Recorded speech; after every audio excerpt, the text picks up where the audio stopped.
ಸ್ನೇಹಿತರೆ, life ಎರ್ಪಟಿಕಲ್ forms YouTube ಚಾನಲ್ಗೆ ಎಲ್ಲರಿಗೂ ಸ್ವಾಗತ. ಇವತ್ತು ಮತ್ತೊಂದು ವ್ಲಾಗ್ ಜೊತೆ ನಿಮ್ಮ ಮುಂದೆ ಬರ್ತಾ ಇದ್ದೀನಿ. ಬನ್ನಿ, ಹಾಗಿದ್ದರೆ ಇವತ್ತಿನ ವ್ಲಾಗನ್ನು ಶುರು ಮಾಡೋಣ. ಇವತ್ತಂತೂ ಮಗಳು ತುಂಬಾನೇ ಬೇಗನೆ ಎದ್ಬಿಟ್ಟಿದ್ಲು. ಅದಕ್ಕೋಸ್ಕರ ಇವಾಗ ನೋಡಿ ಅಂಗಳದಲ್ಲಿ ಕರ್ಕೊಂಡು ಓಡಾಡ್ತಾ ಇದ್ದೀನಿ. ತುಂಬಾನೇ ಖುಷಿ ಆಗುತ್ತೆ ಈ ತರ ಬೆಳಬೆಳಗ್ಗೆನೆ ಮಗಳ ಜೊತೆ ಟೈಮ್ ಸ್ಪೆಂಡ್ ಮಾಡೋದಕ್ಕೆ. ಹಾಗೆಯೇ ನೇಚರ್ ಕೂಡ ತುಂಬಾನೇ ಕಾಮ್ ಅಂಡ್ ಪೀಸ್ ಆಗಿರುತ್ತಲ್ವಾ.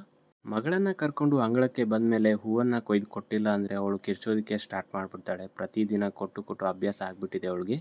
ವೀಕ್ಷಕರೇ, ನಮ್ಮ ಚಾನಲಲ್ಲಿ ಬರ್ತಾ ಇರೋ ವಿಡಿಯೋಸ್ ಇಷ್ಟ ಆಗ್ತಿದ್ರೆ ಒಂದು ಲೈಕ್ ಮಾಡಿ, ಹಾಗೆ ಚಾನಲ್ನ ಸಬ್ಸ್ಕ್ರೈಬ್ ಮಾಡಿಕೊಂಡು ಬೆಲ್ ಬಟನನ್ನು ಕ್ಲಿಕ್ ಮಾಡಿ. ಆವಾಗ ಮುಂದೆ ನಾನು ಹಾಕೋ ಎಲ್ಲ ವೀಡಿಯೋಸ್ದು ನೋಟಿಫಿಕೇಶನ್ಸ್ ನಿಮಗೆ ಬರುತ್ತೆ. ಇವಾಗ ಬೆಳಿಗ್ಗೆ ಇರಿಗೇಷನ್ ಸ್ಟಾರ್ಟ್ ಮಾಡೋಣ ಅಂತ ಹೊರಟೆ, ಬಟ್ ಪವರ್ ಯಾಕೋ ತುಂಬಾ ಫ್ಲಕ್ಚುಯೇಟ್ ಆಗ್ತಾಯಿತ್ತು. ಪಂಪ್ ವರ್ಕ್ ಆಗ್ತಾ ಇರಲಿಲ್ಲ. ಅದಕ್ಕೋಸ್ಕರ ಏನು ಅಂತ ನೋಡ್ಕೊಂಡು ಹೊರಡ್ತಾ ಇದ್ದೆ. ಪಕ್ಕದಲ್ಲೇ ದೊಡ್ಡಪ್ಪನ ತೋಟದಲ್ಲಿ ಕರೆಂಟ್ ಲೈನ್ ಮೇಲೆ ಒಂದು ಸೋಗೆ ಬಿದ್ದುಬಿಟ್ಟಿತ್ತು ನೋಡಿ. ಲೈನ್ ಮ್ಯಾನ್ಗೆ ಕಾಲ್ ಮಾಡಿ ಇನ್ಫಾರ್ಮ್ ಮಾಡಿದೆ. ಹಾಗೆಯೇ ಒಣಗಿರೋ ಬಿದಿರಿನ ದೋಟಿಯ ಸಹಾಯದಿಂದ ಅದನ್ನು ಇವಾಗ ತೆಗೆಯೋದಕ್ಕೆ ನಾನು ಮತ್ತು ಅಪ್ಪ ಇಲ್ಲಿ ಹೊರಟಿರೋದು. ನೋಡಿ ಯಾವ ಥರ ಇದು ಲೈನ್ ಮೇಲೆ ಬಿದ್ದುಬಿಟ್ಟು ಸುಟ್ಟೋಗಿದೆ ಅಂತ. ಹಸಿ ಸೋಗೆ ಆದರೂ ಕೂಡ ಅದು ಸುಟ್ಟೋಗಿತ್ತು. ಹಾಗೆಯೇ ಇಷ್ಟೆಲ್ಲ ಆದಾಗ ಫ್ಯೂಸ್ ಕೂಡ ಹೋಗಿತ್ತು ಟ್ರಾನ್ಸ್ಫಾರ್ಮರಲ್ಲಿ. ಲೈನ್ ಮ್ಯಾನ್ ಬಂದು ಅದನ್ನೆಲ್ಲ ಫಿಕ್ಸ್ ಮಾಡಿ ಕೊಟ್ಬಿಟ್ರು. ಸೊ ಅಷ್ಟರಲ್ಲಿ ಪಂಪ್ ರನ್ ಆಗೋದಕ್ಕೆ ಸ್ಟಾರ್ಟ್ ಆಯಿತು. ಇನ್ನು ಇರಿಗೇಷನನ್ನು ಸ್ಟಾರ್ಟ್ ಮಾಡಬೇಕು. ಕ್ಯಾಂಪ್ಕೋ ಸಂಸ್ಥೆ ಕಳೆದ 2 ವಾರಗಳಿಂದ ರಜದಲ್ಲಿದೆ. ಅದಕ್ಕೋಸ್ಕರ ಇವಾಗ ನೋಡಿ ಅಡಿಕೆಯನ್ನು ಹೊರಗಡೆ ಪ್ರೈವೇಟ್ ಶಾಪ್ಗಳಲ್ಲಿ ಕೊಡೋಣ ಅಂತ ಹೊರಟಿದ್ದೀನಿ. ಇದರಲ್ಲಿ ಕರಿಗೋಟು, ಉಳ್ಳಿ ಹಾಗೆಯೇ ಪಟೋರ ಎಲ್ಲ ಕ್ವಾಲಿಟಿಯ ಅಡಿಕೆಗಳು ಮಿಕ್ಸ್ ಆಗಿದೆ. ಫಸ್ಟ್ ಕ್ವಾಲಿಟಿ ಅಡಿಕೆ ಇದರಲ್ಲಿಲ್ಲ, ನೆಕ್ಸ್ಟ್ ಬೇರೆ ಎಲ್ಲ ಕ್ವಾಲಿಟಿ ಅಡಿಕೆಗಳು ಇದರಲ್ಲಿದೆ. ಸೊ ಇದನ್ನು ಮಿಕ್ಸ್ ಆಗಿ ಕೊಡೋಣ ಅಂತ ಡಿಸೈಡ್ ಮಾಡ್ಕೊಂಡು ಇವಾಗ ಮಾರ್ಕೆಟ್ಗೆ ತೊಗೊಂಡು ಹೋಗ್ತಾ ಇರೋದು. ಈ ಥರ ಮಿಕ್ಸ್ ಅಡಿಕೆಯನ್ನು ಕೊಡ್ತೀರಾ ಅಂತಾದರೆ ನೀವು ಮೊದಲೇ ಅವರೇಜ್ ಕ್ಯಾಲ್ಕುಲೇಷನ್ ಮಾಡ್ಕೊಬೇಕು. ಇಲ್ಲಾಂದರೆ ಅಲ್ಲಿ ಹೋದ್ಮೇಲೆ ನಿಮಗೆ ಗಡಿಬಿಡಿಯಲ್ಲಿ ಅದು ಕನ್ಫ್ಯೂಸ್ ಆಗಿಬಿಟ್ರೆ ತುಂಬಾ ಲೋ ಪ್ರೈಸ್ಗೆ ಆಮೇಲೆ ಸೇಲ್ ಮಾಡಿಬಿಡ್ತೀರಾ. ಗೋಣಿ ಚೀಲಗಳನ್ನು ಓಮ್ನಿಗೆ ಲೋಡ್ ಮಾಡಾಯಿತು. ಅಷ್ಟರಲ್ಲಿ ಅಪ್ಪ ಇಲ್ಲಿ ಕೋಕೋವನ್ನು ಹೊಡೆದು ಕ್ಲೀನ್ ಮಾಡಿ ರೆಡಿ ಮಾಡ್ತಾ ಇದ್ದಾರೆ ಮಾರ್ಕೆಟ್ಗೆ ಕೊಡೋದಕ್ಕೆ. ಕೆಜಿಗೆ 60-70 ರೂಪಾಯಿ ಇದ್ದಿರೋ ಕೊಕ್ಕೋ ಇವಾಗ ಭರ್ಜರಿಯಾಗಿ 240 ರೂಪಾಯಿ ಮೇಲ್ಗಡೆ ಮುನ್ನುಗ್ತಾ ಇದೆ. ಬಟ್ ನಮ್ಮಲ್ಲಿ ಜಾಸ್ತಿಯಾಗಿ ಕೋಕೋವನ್ನು ಬೆಳೀತಾ ಇಲ್ಲ.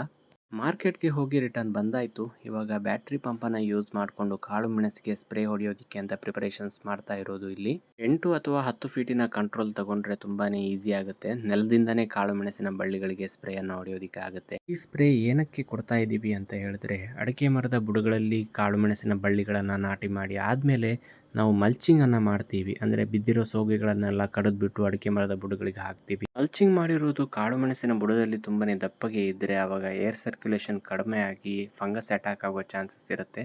ಅದಕ್ಕೋಸ್ಕರ ಈ ಥರ ಸ್ಪ್ರೇ ತುಂಬಾ ಹೆಲ್ಪ್ಫುಲ್ ಆಗುತ್ತೆ ಅಂತ ಕೆಲವೊಂದು ಕೃಷಿಕರಿಂದ ಕೇಳ್ಪಟ್ಟಿದ್ದೀವಿ. ಅದಕ್ಕೋಸ್ಕರ ನಾವು ಕೂಡ ಟ್ರೈ ಮಾಡೋಣ ಅಂತ ಇದನ್ನು ಸ್ಪ್ರೇಯನ್ನು ಟ್ರೈ ಮಾಡ್ತಾ ಇರೋದು. ಇವಾಗ ಕಾಳು ಮೆಣಸಿನ ಬಳ್ಳಿಗಳಿಗೆ ಯಾವ ಸ್ಪ್ರೇಯನ್ನು ಕೊಟ್ಟಿದ್ದೀವಿ, ಹಾಗೆಯೇ ಯಾವ ಪ್ರಮಾಣದಲ್ಲಿ ಹಾಕಿದ್ದೀವಿ, ಪ್ರತಿಯೊಂದನ್ನು ಕೂಡ ನೆಕ್ಸ್ಟ್ ಬ್ಲಾಗಲ್ಲಿ ಡೀಟೇಲ್ ಆಗಿ ತಿಳಿಸ್ಕೊಡ್ತೀನಿ.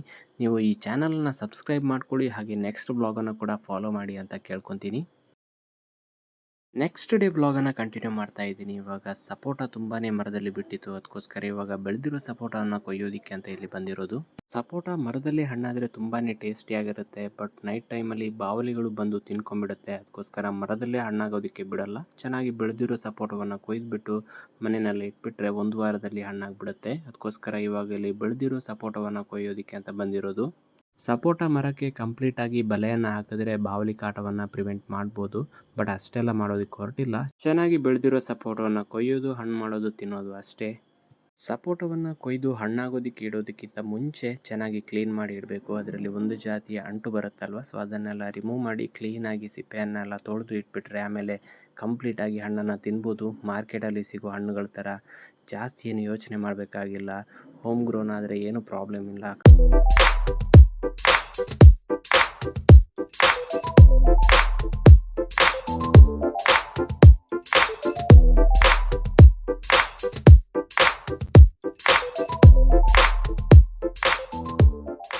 ಕ್ಲೀನ್ ಮಾಡಾದಮೇಲೆ ಇಷ್ಟು ಸಪೋಟ ಸಿಕ್ತು.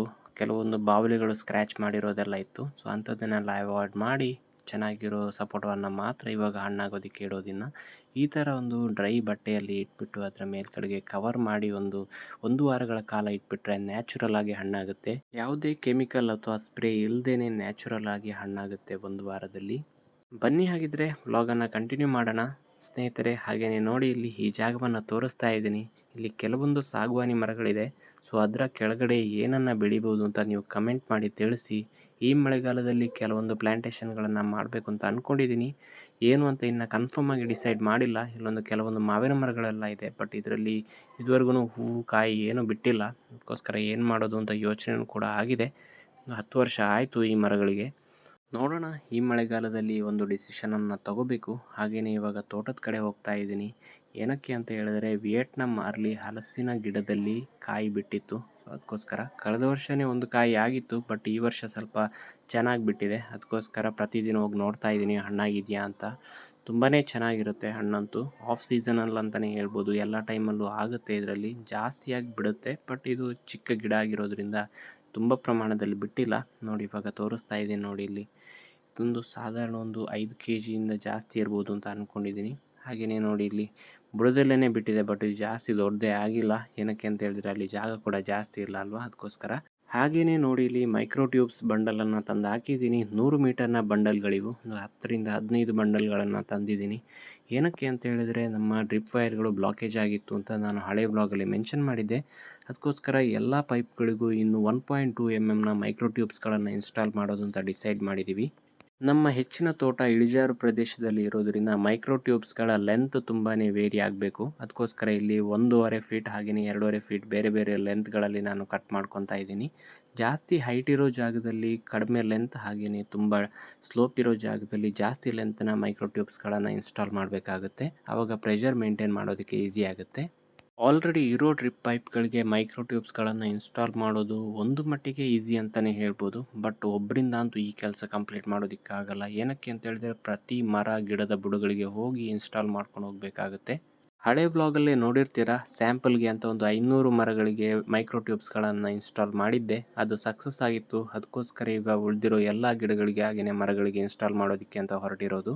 ವರ್ಕರ್ಸ್ ಹೆಲ್ಪ್ ತಗೊಂಡು 3 ರಿಂದ 4 ದಿನಗಳಲ್ಲಿ ಕೆಲಸವನ್ನು ಕಂಪ್ಲೀಟ್ ಮಾಡ್ಬೋದು. ಹಾಗೆಯೇ ನೋಡಿ ಇಲ್ಲಿ ಮೈಕ್ರೋ ಟ್ಯೂಬನ್ನು ತೋರಿಸ್ತಾ ಇದ್ದೀನಲ್ವ, ಇದರಲ್ಲಿ ಗಂಟೆಗೆ 10 ಲೀಟರ್ ನೀರು ಬೀಳುತ್ತೆ.